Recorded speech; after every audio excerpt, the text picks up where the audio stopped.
जनपद पंचायत राजनगर अंतर्गत ग्राम पंचायत फेहरा पूर्वा और अकोना की जनपद पंचायत राजनगर में न्यायालय के आदेश द्वारा हुई पुनः मतगणना के लिए न्यायालय में याचिका लगाई गई थी। याचिकाकर्ता के अधिवक्ता श्याम बाबू त्रिवेदी द्वारा बताया गया कि पंचायत चुनाव के दौरान पीठासीन अधिकारी द्वारा फेहरा पूर्वा और अकोना पंचायत में मतगणना के समय मनमानी अपनाई गई थी, जिससे याचिकाकर्ता असंतुष्ट थे। जब पुनः मतगणना हुई तो दोनों पंचायतों के परिणाम बदल गए हैं। वहीं जब राजनगर तहसीलदार सतीश वर्मा से मतगणना परिणाम के बारे में बात की गई तो उनका कहना था कि हमारे द्वारा काउंटिंग कराई गई है। 27 मार्च को एसडीएम महोदय के द्वारा परिणाम की घोषणा की जाएगी। रिजल्ट के बारे में बताएं, क्या हुआ? रिजल्ट के बारे में नहीं बता सकते। हमारे द्वारा अभी काउंटिंग कराई गई है। रिजल्ट 27 तारीख को एसडीएम साहब के द्वारा घोषित किया जाएगा। तो फिलहाल क्या कुछ नहीं कह सकते। तो जो गणना पत्रक है उसके अनुसार गणना करा के रिपोर्ट जाएगी, प्रोसीडिंग जाएगी, उसके बाद मतपत्र लेखा वगैरह नहीं सर, जो आज गणना हुई है उसके परिणाम के बारे में परिणाम 27 के बाद होगी। उसमें डेट आदेश भी लगा ना 27 को। अच्छा, हम तो केवल दल वाले हैं, तो दल को केवल गणना करके भेजना है। लेकिन जो हारे हुए प्रत्याशी कहना है कि हम 9 वोट से हार गए हैं, 8 वोट से। अब कैसे कह रहे हैं? हारा हुए प्रत्याशी कह के गया है।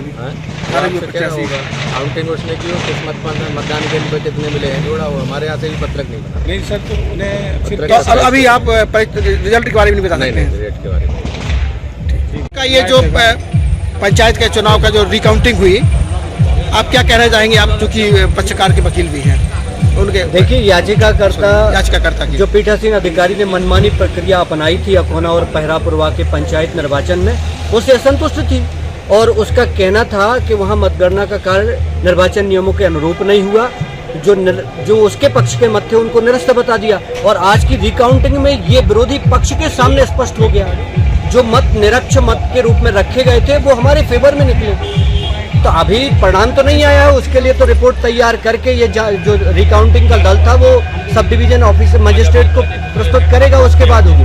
लेकिन प्राइमा फेसी जो मतगणना रिकाउंटिंग हुई है उससे स्पष्ट हो गया है कि वो दोनों परिणाम बदल गए, इसमें कोई संदेह नहीं। तो आज के परिणाम से आप संतुष्ट हैं पूरी तरह से? बिल्कुल। और मैं एक और कहना चाहता हूँ कि जो तथाकथित ओबीसी महासभा एक आंदोलन कर रही है वो ओबीसी के खिलाफ कर रही है, वो एसटी वर्ग के खिलाफ कर रही है, क्योंकि ये दोनों याचिकाकर्ता एक एससी वर्ग से एक ओबीसी वर्ग से है।